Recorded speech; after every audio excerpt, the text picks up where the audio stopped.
Hello everybody, this is Jay Baby of the Brew Show, and I'm here again with Leroy Hoxie. Yo, What's up? I'm good. Charlie. Happy New Week. It's been an interesting week. A very interesting week. Yeah. The weekend had a lot of fun activities, especially if you're a football fan. Not necessarily in terms of what happened on the pitch, but a lot going on off the pitch.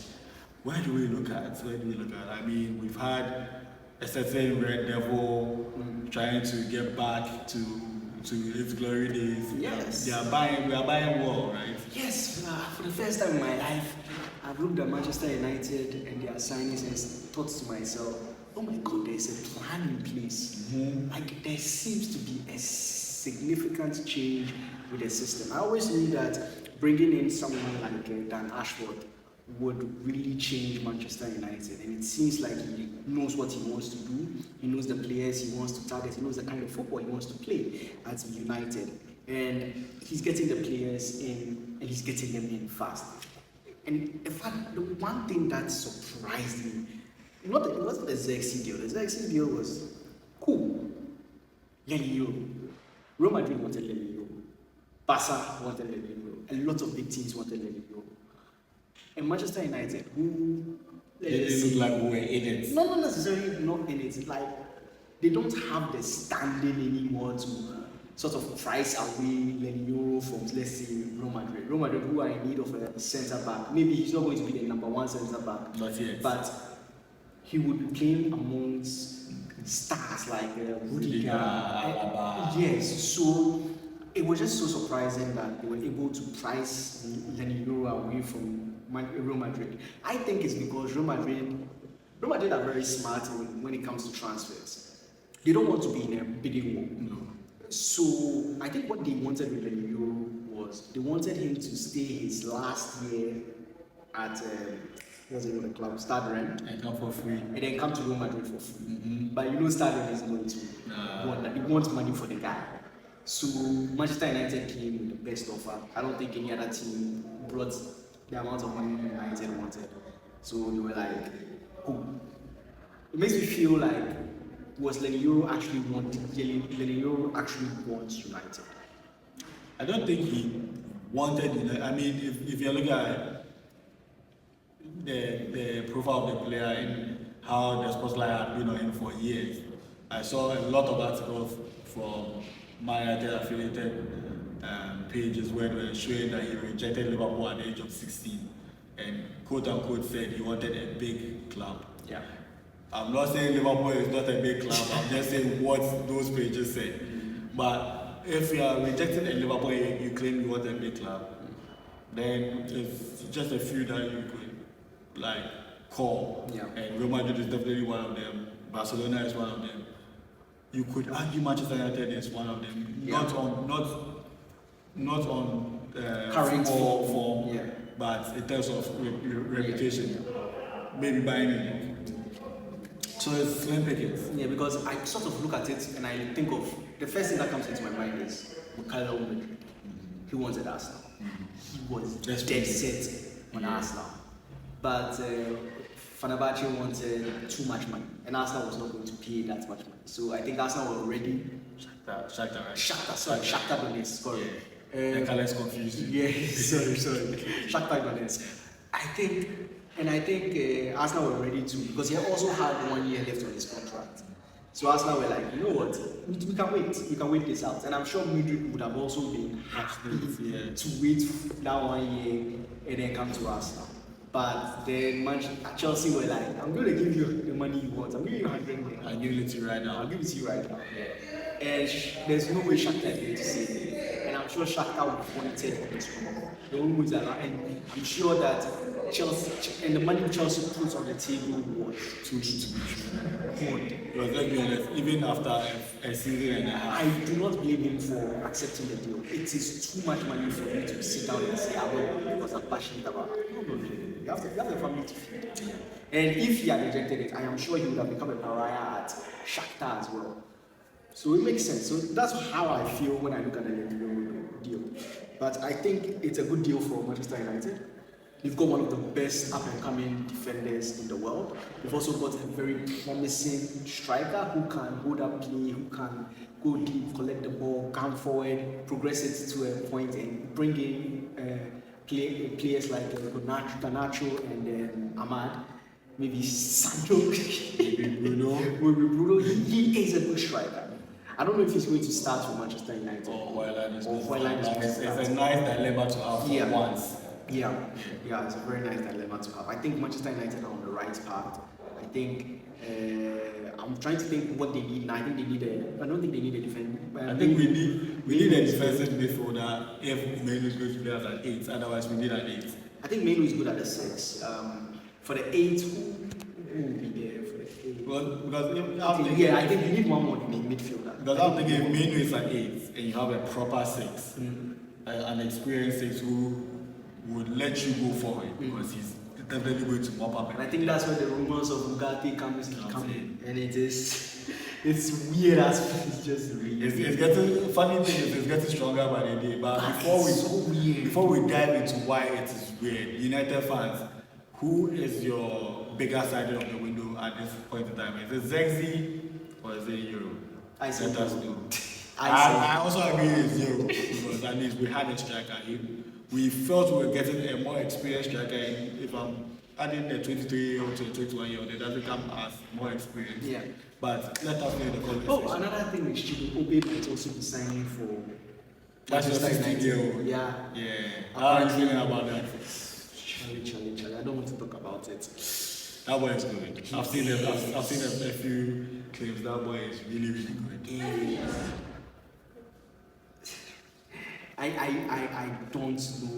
don't know how you weren't able, because apparently we offered him so much. So for those who haven't seen him, can you give us a little profile to the position he plays? He is a forward, and he is a clinical forward. He is someone who I can see being the next Haaland, being the next Harry Kane, being just the next generational striker.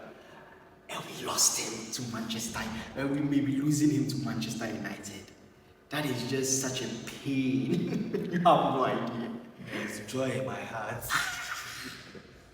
God Almighty, that is such a pain. But I'm not going to talk about it. I just hope Manchester United destroy his career so that I can laugh at it. You know, we don't usually destroy youth, right? When we are buying them into the academy first before they come into the first team, Ganacho is a recent example of one that we recently bought. So let's say because of the stage you are in right now in your progression.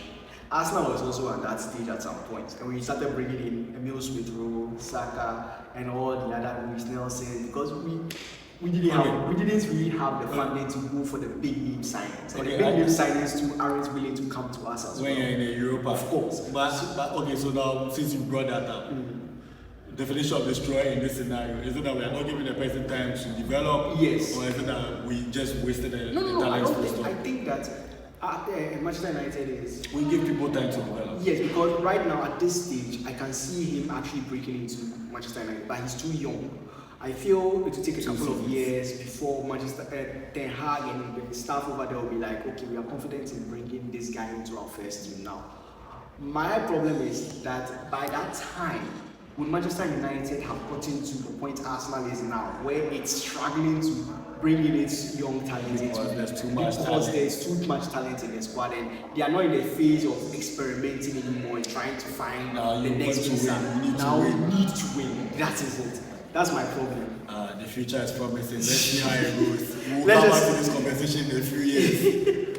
maybe Manchester United will still be floundering, and then he'll get his opportunity. I hope he's a very good talent. But not the floundering part. We're on our way out. So we told you we were coming to something weird. Yes. And this morning we had some. Charlie, it's a move. Okay, so we know Man United is in for Bugatti. Yes. That was pretty much going stronger day by day, especially during his exploits at the Copa America with Uruguay. But we know Man United have also had a long-standing interest in Xavi Simons. Yeah. before he even got to PSG, when he was played in the Eredivisie, that had an interest in. It's been long standing because we have a Dutch A lot of gets teams have stronger. had a long-standing interest in Xavi Simons. Arsenal has had interest when he was in Barcelona. So that was everybody who's well there. So Yeah. now PSG, for obvious reasons, wouldn't like to lose either one of if both. Of course. So That's why this rumor doesn't make any sense to me. I don't see PSG giving away two of its promising young stars. in the same position. Sure, I believe that when it comes to Xavi Simons, Cash out. there is something weird with that situation because it seems like PSG doesn't want to play him. Yeah. They keep on loaning him out instead of playing him. They keep on loaning him out. Because it keeps his value up and there's no space. But But now when there he should be came space. in, No, I get that. When he came in, there was Neymar, there was Messi, there was Mbappe, there were a lot of and if stars. he wants to drop back into the midfield, there was Verratti, there was Fabio Yes, Ruiz, yes. there was Pastore, So it is true, but right now, no Messi, no Neymar, no Di Maria. no Di Maria, no Mbappe. This is the perfect time for you You are to playing against somebody like Gonzalo Ramos. Yes, it is the perfect time to bring in Xavi Simons into the first team. You cannot tell me that there is somebody in that team that is still better than Xavi Simons in the In that position he's position. playing. There isn't. So for you to still be like willing to let's loan him out again, let's see what he does, it doesn't make sense to me. So it makes the more reasonable deal I can see happening is Xavi Simons going to Manchester United, not to United, going to Manchester United. Out of those two. Out of those two, because it seems PSG is not really interested in Xavi Simons. I do not. But the flip side is, it's not like PSG are, from what we are hearing, it's not like PSG are outright trying to sell those players. Yeah, they're trying to swap those players. And this is the one that befuddles me because I can see a Xavi Simons for Sancho, no problem. That's true. Everyone is getting rid of this unwanted winger on a reasonable chunk of wages. But I cannot see Ugarte for Bruno Fernandes happening anytime soon. Never. That's Bruno Fernandes is basically Manchester United's best player. Crown jewel, right now. Crown jewel who is not from the academy. It's like Arsenal saying they are swapping Saka for let me see. Like Chiesa. But I want a player who has potential. He hasn't yet reached that potential. But Bakola. Like saying you swap Saka for Bakola. It makes no sense. It really makes no sense. So for Manchester, this rumor doesn't make sense. So now let's do percentages. Right? How likely is it for Simons and Sancho's version of their swap to happen? That is more likely, but I still don't think. Though I think Manchester United will be very happy to get rid of Sancho once and for all. I don't see PSG, and I think PSG might be interested in him. Maybe interested in him. I don't know if they are, but they may be interested in him.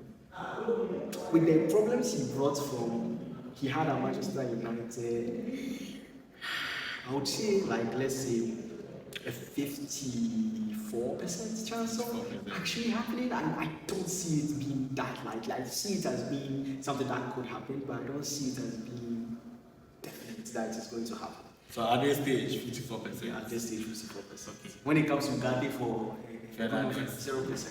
I don't see Flat that.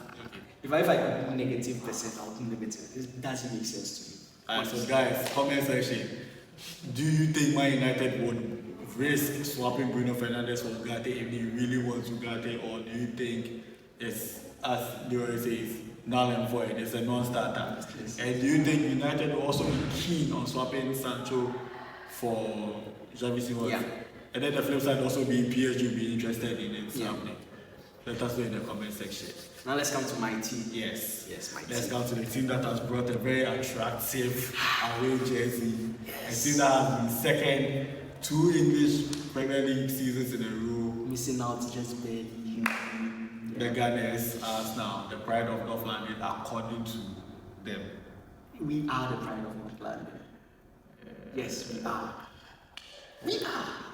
But anyways, away from that, Arsenal has this year. Arsenal has really taken its time with its signing. It got to a point where I actually thought we might not actually sign anybody. Because you need to add sensibly. If I got to 89 points and lost the league title. Yeah, but you have positions you have to fill. I feel like we need a number 8. We Facts. move back. We move Rice to DM, and then we get a proper number 8 to replace what's his name, Xhaka, because we have not replaced Xhaka. It's like we need A number 9. a number. That's actually an interesting thing. With how Havertz played last season and the kind of form he showed, even during the Euros as well, I don't really see the number 9 position as being that important. I feel, yes, we do need a number 9, but I don't think it right now. I don't think it's the most important problem at Arsenal. The most important problem for Arsenal is that number 8. That number 8 position. You've sorted the 8. Well, after the 8. After the 8, I actually wasn't really thinking about left back that much. But then I realized that we have Tomiyasu, and he's already injured. Yes. Season no start. Season hasn't started. He's already injured for 2 weeks. So it makes sense to bring in another left back, and we have in Califiori, who is first. I wasn't really excited by the deal, honestly speaking. I have to be honest. When I heard about the room, I was like, who?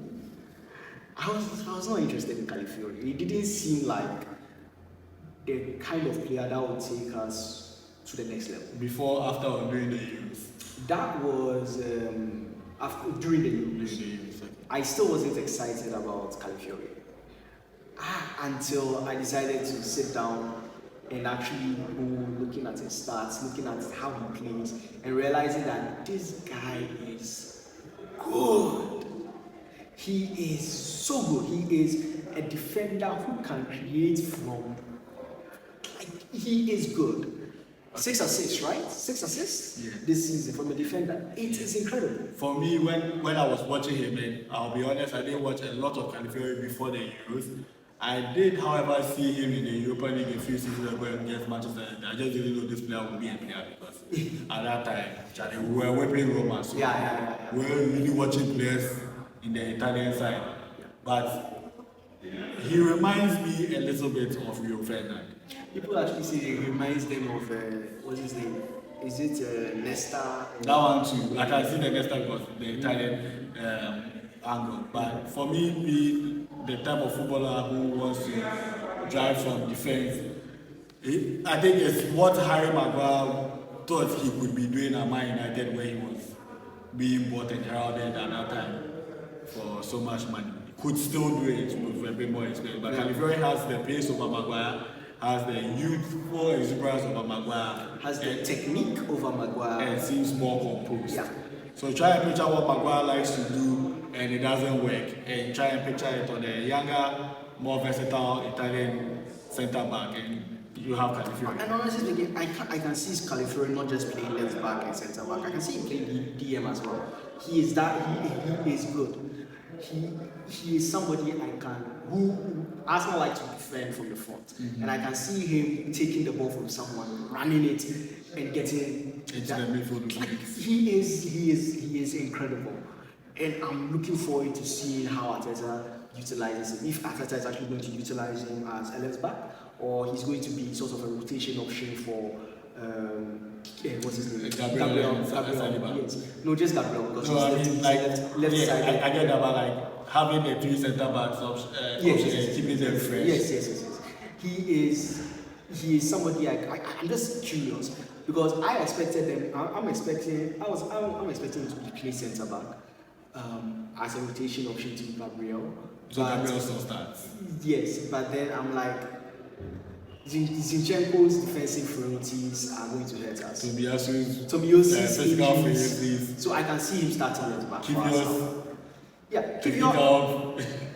Kivior can't drive forward with the ball. And that's not his fault. He's a defender. He's a centre back. He's not a full back. He's a centre back. So I'm not going to blame him for that. He's a good rotation option for Gabriel. I don't mind that at all. So now I can see Kivior playing that side and then Califiori playing the left back with maybe Tommy Zini, if we decide to keep him, be the rotation option. Let me try and add a little bit of spice to it. Ben White is left-footed, right? No, he's right-footed.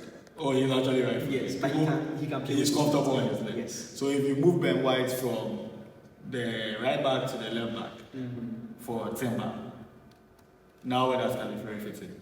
You take Ben White to the left back. To make Timber when he's fully fit and functioning to play as a number 2. That's like right now. Arsenal, when it comes to defense, we are stuck. Charlie, we are so stuck. Like I can see Timber starting for this team, but I do not see him starting for this team. And you also don't see Ben White sitting now. I don't see Ben White sitting there. I see Ben White.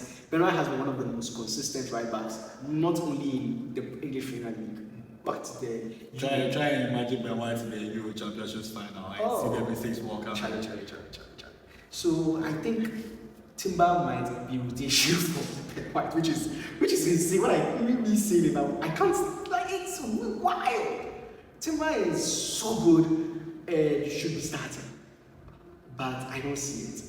And he can play left back and he's a little bit comfortable with his left. But I see Mikel Arteta basically taking the player who's more comfortable with his left leg, and that would be Califiori. And Califiori is also very good. I'm not going to say he's better than Timber, but I think he has the advantage over Timber on the left side. Clean and simple. So Arsenal has done a very good job signing Califiori. Right now, what I'm looking for is a right-sided midfielder now. To complement Saka. Saka is playing too much football. He's playing too much. He needs a rest. Unfortunately, I'm not really hearing anybody. Rather, we are hearing more about the left side. It's difficult convincing yourself to leave as a starter somewhere to be a comfortable number 2. It's very difficult. Yeah. The money has to make sense. And a lot of people will still see it as an indication that you have no ambition whatsoever as a footballer.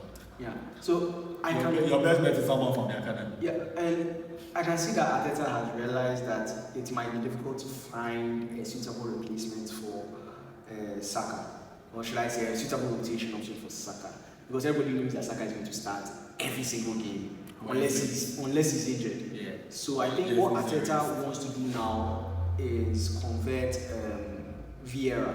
Because we saw it during the first friendly against Leyton Orient. Vieira is going to be starting. It looks like Vieira will start. It's not like he's never played there before. He's played there before with Porto. Yeah. So I'm thinking he's going to try and convert Vieira to be sort of like our Bruno Fernandes. Bernardo Silva. Both Portuguese actually play the same way. So all three are Portuguese. Yeah, but he's more. Fabio is Spanish. No, Fabio is also. Fabio is. Spanish, yeah. Portuguese. He's Portuguese. Yeah, so all three play the same way. So go figure. He is going to play. I think he is going to be the understudy to Saka.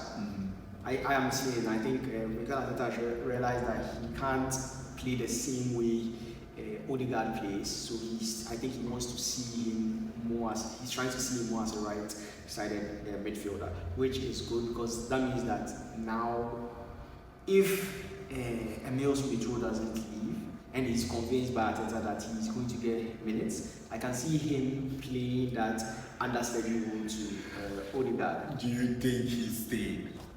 Since you've got the topic, do you think Smith-Rowe is staying? Because there's Fulham, and it's all London teams for some reason. There's Fulham, there's West Ham who might be losing Kudus. And then there's Crystal Palace as well. There's Crystal Palace. Yeah. So the thing is, I don't want him to. The honest fact of the matter is, I think there is still a player in there, and I think he's a player who brings something completely different for us now. And to lose him would be a huge loss. But I think that he's also a player he's getting up there. Age-wise. Yes, age-wise, and he wants to be starting. And I don't think it is fair it's not fair of me to say that stay because I love you as a player and you are one of my favorite hill-end prospects and I want you to stay because you are mine. I also want to see him grow and become one of the best midfielders for England, which I believe he can do. Okay. So I've been in a similar situation with players I love at my club who are just not getting the time of day. The most recent example is Donny van de Beek, Yeah. who left for peanuts because we just needed to get him off the books and get him somewhere where he can thrive. Yeah. But if you are bringing academy graduates into this conversation, then Angel Gomez springs to mind instantly. Yeah. In terms of had all the prospects but couldn't get into the team. At some point, you could argue that Smith-Rowe was better than Odegaard. That's true. At some point. At some point. At some point. It's a very small period, but yeah. It was COVID period. Mm-hmm. And all of a sudden, it went downhill for him. Couldn't really see which injuries amounted to the decline, but there is a decline. Yes. So, if I was Smith-Rowe right now, I'll be honest, I'll be highly motivated to move. The fact of the matter is, and Smith-Rowe seems like a very loyal player. He's very loyal to Arsenal. That's something I like about our Hill products. They are very loyal to the club. Nketiah should have left the club a long time ago, but he's still there. Balogun should have. Balogun wasn't loyal. He thought he was a superstar from the start. So I'm not going to. Rhys Nelson who's still there. Like now is not leaving immediately. They are very loyal to the club, and I can see that for Smith-Rowe too. But I think that he needs to leave to become the player I know he can be.